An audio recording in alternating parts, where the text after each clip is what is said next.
Good morning students. Welcome to the today's session. In this session, I am going to give you some information about the question tag. So let me know what is a tag. The tag means you have to attach or you have to add. So why do you use the question tags in the conversation? So where we have to use the question tag? The question tag is a common practice in spoken language or in spoken, or while we are making conversation with others. So why do we need it? Why do we need the question tag?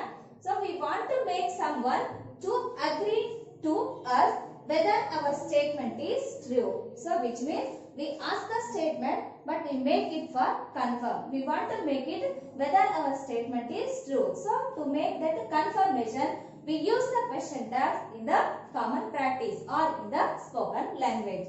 See here, I am going to give you an example. It is too cold today. It is too cold today. Isn't it? So here, the second part, this is very short. So the second part is known as the question tag. So what do you mean by the question tag? Question tag is a common practice in conversation. We ask a statement, we make a statement, but we want to make it confirmation. So for that, we use the question tags in conversation. So here once again I am going to repeat the example. It is too cold today. So isn't it? The second part is considered as the tag or the question tag. Then we use the tag after the statement, after the sentence. It is the second part. So after the completion of the statement, we have to attach it or we have to add it. So if you want to make if you want to add a tag to the statement, so you must know something. So we must know this. So what you have to do? At first, you have to observe whether the statement is positive or negative. So already you know the positive sentence or the negative sentence. So for example, I am eating meals. So this is positive. But I am not eating meals. It is negative. So when you are going to add the question tag or the tag to the statement, first you have to observe that whether the given statement is positive or negative. And then if the statement is positive, if the given statement is positive, the tag should be negative. So you have to put the negative tag for the positive sentence. And then if the statement is negative, the tag should be positive. So that is vice versa. If the given statement is positive, the tag should be negative. So if the statement is negative, the tag should be positive. So first you have to know about this. And then you have to observe whether the given statement has an auxiliary. Auxiliaries are nothing but the helping verb, so which we are going to use in the conversation and also in the tenses. So first you have to observe whether the statement is positive or negative, and then if the statement is positive, the tag should be negative, and if the statement is positive, if the statement is negative, the tag should be positive. So after that, we have to observe in the statement whether the statement has an auxiliary, helping verb, because the tag always starts with an auxiliary verb. So auxiliary, then the not, and then subject. So here, take down the pattern here. The positive sentence, it gets helping verb plus not. So not also are going to write N''T. So that is the short form of not. So helping verb, not, and then the subject itself is in the sentence or the statement. So if the statement is negative, the tag pattern is first you have to put the helping verb or the auxiliary, then the subject. So you should not use the not there because the sentence itself is the negative. So the sentence negative, tag positive, sentence positive, tag negative. So here you know the auxiliaries already. Is, am, are, have, has, was, were, will, shall, can, would, then should, then could. So these are all the auxiliaries. So you have to observe whether these auxiliaries are used in the sentence or not.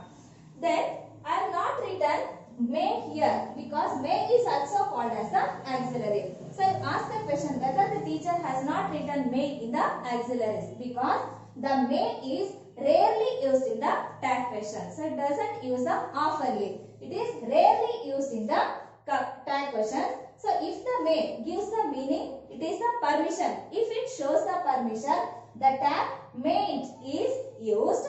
And if it shows the possibility, if the may shows the possibility, the tag should be might not or mightn't. So as it is rarely used in the question tag, I have not written this may in this list. So you have to observe all these and then you are going to put the auxiliaries in the sentences.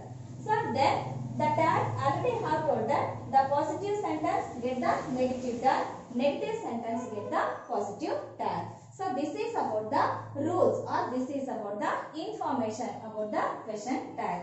So let us in the next class we are going to see the example how we have to use the question tags in the statement. So here all tenses except two, they have all the auxiliaries. All sentences have the auxiliaries in all tenses, but in the simple present tense or in the simple past tense we do not get the auxiliaries. Only in the positive sentences but not in the negative. So if the simple present tense has the negative sentence, we get the auxiliary there. But if the sentence is positive in the simple past tense or in the simple present tense, we do not have the auxiliary. So then we have to use the do form of verb. So do it is the present tense form of verb. So then in the next class we are studying about that use of do, does or did. So this is about the today's class, and once again I am going to repeat here. The question tag is a common practice in the spoken language or in the conversation. We need it because to make our statement confirm or for confirmation.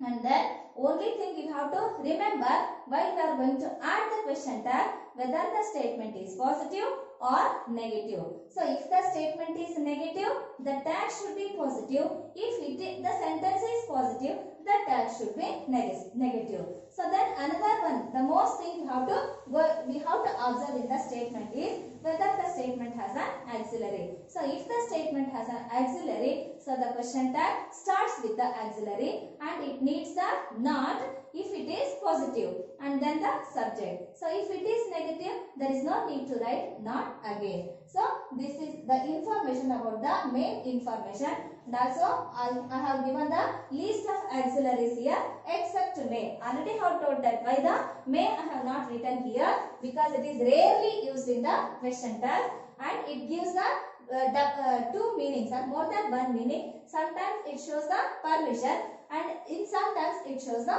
possibility. So if the statement gives the permission, meaning of permission, the main is used as the question tag. So if it gives the possibility, so then might not, mightn't or might not is used as the question tag. So what you have to do today, first you have to read all these points twice or thrice and make it thorough about the theory. So in the next class we will go for the example. So then you have to become then you have to become perfect how to use the question tags. Okay, first you have to read all the points at home and write all these once in your notes, classwork or homework.